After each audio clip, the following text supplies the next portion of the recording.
Flying saucers, extraterrestrials, monsters from outer space. For years, the government has been telling us they're not real, they're just weather balloons. Swamp gas, reflections from the sun, or the ramblings of lunatics. But serious UFO researchers believe a breakthrough may be near. Some government scientists who worked on the top-secret Project Blue Book are now ready to speak. Additionally, a series of revealing government documents has slowly leaked from federal files documents that paint a very different picture of the UFO phenomenon. One of the most dedicated UFO researchers lives right here in Las Vegas. His name is John Lear, and he's my guest today. Mr. Lear, thanks for being here. John Lear. Okay, George, thanks. George, to start, you're a pilot and airline pilot, actually, and a captain. At one point, you held 17 different world speed records. You're a member of the famous Lear family, which most Nevadans are familiar with. You even ran for state senate. You don't exactly sound like someone who'd get caught up in something that many people would call nonsense. Lear, no. It was purely by coincidence that I got interested in this about 2 years ago. Both my father and brother saw UFOs, and they were very intrigued. But I wasn't convinced there was enough proof to seriously investigate until 2 years ago. George, your father and brother saw UFOs? Can you give us the details? Lear, my brother saw one while flying a P-38 from Phoenix to Los Angeles at night. It appeared in front of him, and despite making to 90-degree turns, the object stayed ahead of him before it finally disappeared. My father was also flying at night over the Arizona desert and saw something as well. George, so your interest in UFOs started because of your family? Lear, I was curious, but there wasn't anything solid to dig into until 2 years ago. A friend of mine, who I flew with in Southeast Asia, came to town. He was retiring from the Air Force, and during our conversation, he mentioned that he had been stationed at Bentwaters. I said, "Oh, Bentwaters, that's where the flying saucer supposedly landed in 1980. He replied, "No, John, it didn't supposedly happen, it did happen." He didn't care whether I believed him or not, but he was convinced. He said it landed, and even though he was confined to quarters at the time, he knew people who saw it. He gave me names and told me if I ever ran into them, I could mention his name and they'd tell me the whole story. Since then, I've met one of the security police who was within 10 feet of the saucer and actually saw 3 aliens exit and approach General Gordon Williams, who was the wing commander at the time. George, there's quite a bit of documentation about the Bentwaters incident, right? Lear, yes. There's the Colonel Holt memo, which came out under the Freedom of Information Act. It describes mysterious lights and the events that took place in the forest, but it leaves out the actual landing and the aliens. There's also a tape, the Colonel Holt tape, which was recorded over an 8-hour period. We have about a 20-minute segment where you can hear him running through the forest, clearly alarmed, saying, "It's following us." George, why hasn't this incident gained more attention? So many people, including some you've mentioned, claim to have seen these aliens. Why haven't they come forward? Lear, some have, but they aren't getting any press. the media doesn't want to touch it. And people won't believe it unless a well-known figure like Dan Rather reports on it. The Air Force has done an incredible job of ridiculing people who talk about this stuff, and they've been covering it up for 40 years. George, so, what's the bottom line? What do you think is going on? Lear, George, I'm not trying to sell a book or promote a lecture. This is based on a year of intense research. I've discovered that the government has retrieved between 10 and 15 flying saucers, 3 of which were in perfect condition. One of them was even flown. They've stored between 30 and 50 alien bodies in cryogenic storage. We even know the name of the person whose job it is to show these bodies to heads of state and other authorized individuals. These beings represent at least 5 different civilizations. George, I can't imagine someone like Dan Rather or Tom Brokaw sitting on a story of that magnitude. Why hasn't this come out? Lear, I don't know. There's certainly enough evidence, like the documentary A Strange Harvest by Linda Moulton Howe, which aired on a CBS affiliate. It covered cattle mutilations, which the government had tried to attribute to desert predators. But the mutilations were far too precise. For example, in one case, they cut between cells without actually cutting the cells themselves. Technology far beyond anything we have today. George, you've mentioned flying saucers and alien bodies. What kind of proof do you have? Lear, let me start by quoting what the Air Force has said about the bodies. In the introductory space science volume to textbook from the United States Air Force Academy, Chapter 13 discusses UFOs. It states that the most commonly described alien is about 3.5 feet tall, with a round head, long arms, and wearing a silvery spacesuit. Some aliens appear almost human, while others have large, wraparound eyes. There's also a rare group described as about 4 feet tall, covered in thick hair, and extremely strong. This information is available in an Air Force physics textbook. George, and what about the famous Roswell incident? What can you tell us about that? Lear, the Roswell incident in 1947 was the first known case of a flying saucer crash. The Army recovered 4 alien bodies, and one of the surgeons responsible for the autopsy sketched a picture of one of the bodies. The autopsy report details beings that were 3.5 to 4 feet tall, had round eyes without pupils, no earlobes, no visible teeth, and no reproductive organs.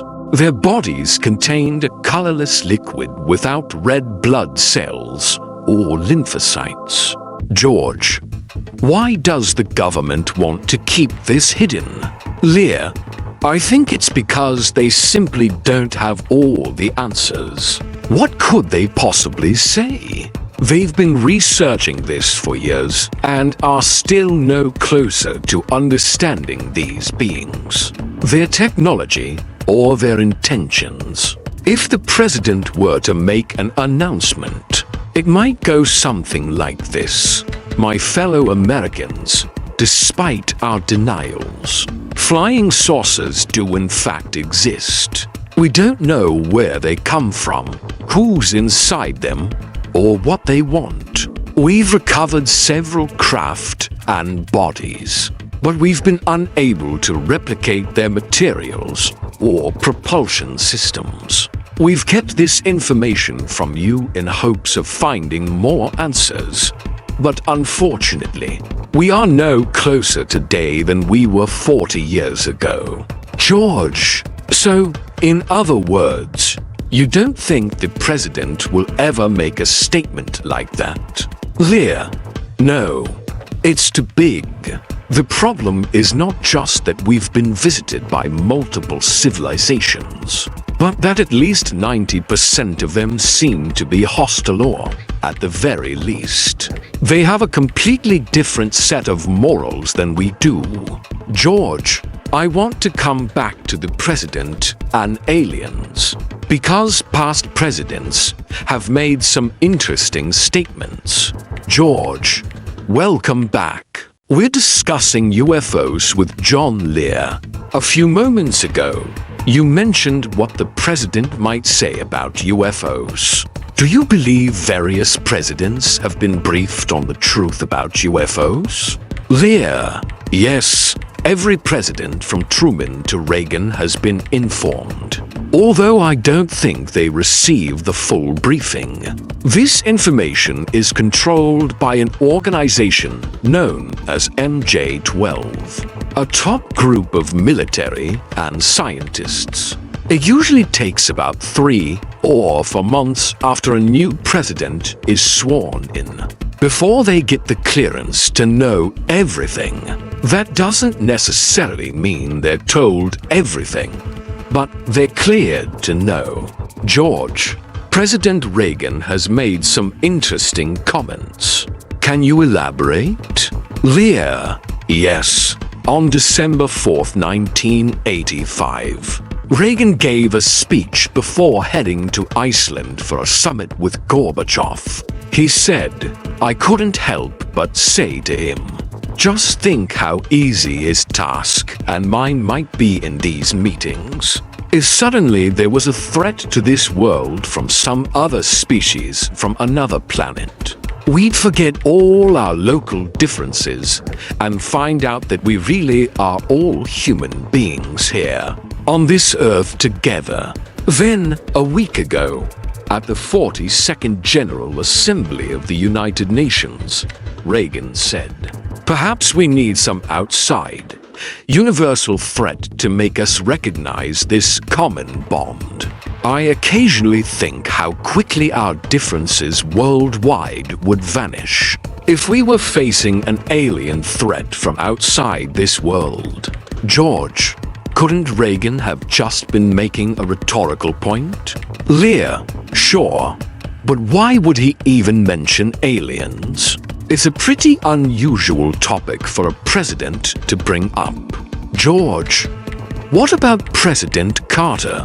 Lear, Carter actually said during his campaign that if he became president, he would release all the information the government had on UFO sightings to the public. Carter was convinced UFOs exist because he saw one himself.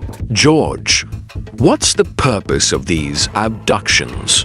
Lear, there are 3 main reasons. First, they're monitoring us. They implant a small device at the base of the brain and check on it periodically, sometimes removing it after 18 years. Second, they've given many abductees post-hypnotic suggestions about something big that's going to happen in the next 2 to 5 years. But under hypnosis, we can't determine what exactly that event is. Third, they're conducting genetic experiments. They're trying to crossbreed humans with their species. George, that's pretty wild. Do you have any concrete examples? Lear, yes. There's a book called Intruders by Bud Hopkins that details a case in Indianapolis where a woman was part of a crossbreeding experiment. The aliens actually brought 2 of her hybrid children to meet her. It's thoroughly researched, and while it sounds strange, I believe we'll eventually see this kind of information come to light. George, where's this woman now? Lear, she lives outside of Indianapolis. She's just gotten married and is living her life like anyone else. Being part of this experiment didn't ruin her life. It's just a part of her story. George, why don't we see more photographic evidence of these encounters? With all the cameras out there, you'd think we'd have more footage. Lear, there are some photos and videos, but not as many as you'd expect. Plus, there are plenty of hoaxes out there, like the ones you showed earlier in the program. Those were from the Billy Meyer case, and any serious UFO researcher knows that case is suspect. George, so there are fakes, but you believe there are real sightings too. What about the Japan Airlines incident from a few years ago? Lear, that's a good example of a legitimate sighting. On November 17, 1986, a Japan Airlines cargo 747 was flying from Iceland to Anchorage. As it crossed into U.S. airspace near Alaska, it encountered a UFO twice the size of an aircraft carrier. It followed the plane for 40 minutes. The captain made a complete 360-degree turn and climbed 5,000 feet. But the UFO stayed with him the entire time. Both the FAA and the Air Force had it on radar. George, and what was the official explanation? Lear, some debunkers tried to claim it was the planet Jupiter. That's an insult to the pilot's intelligence. He knew the difference between a massive object and a distant planet. George, what about the church? Does it have a stance on UFOs? Lear, interestingly, the Vatican has acknowledged the possibility of extraterrestrial life. In fact, they're training missionaries to work in space and interact with aliens. This was reported in the London Evening News in July 1987.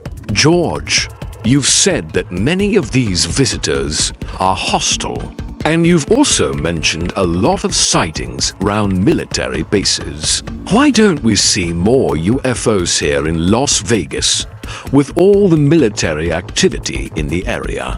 Lear, there have been quite a few sightings around Las Vegas, but not necessarily over the military bases. The most significant military-related sightings occurred in 1975, when UFOs hovered over nuclear weapons storage areas at several Strategic Air Command bases. They stayed there for hours, over multiple nights, and there's extensive documentation about it. But it didn't make the news.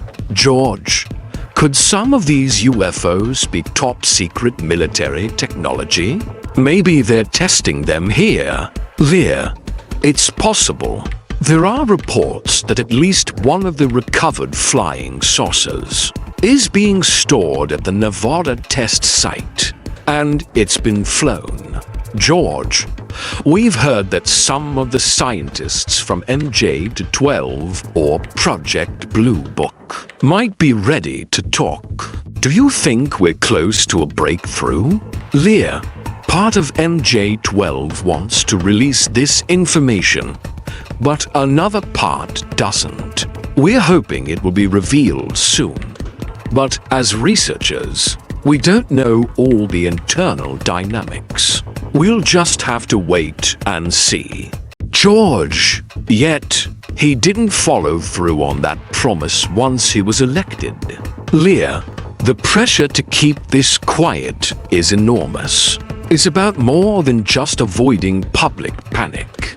There's also the possibility that extraterrestrials may have played a role in our evolution. Some researchers believe there was genetic manipulation around 4000 to 8000 BC that jump-started human civilization. George, earlier, you mentioned that you think 90% of these extraterrestrial visitors are hostile. That doesn't fit the typical idea we have of peaceful ETs. What makes you think that? Lear, most of the abduction cases we've studied suggest that these beings are doing more than just observing.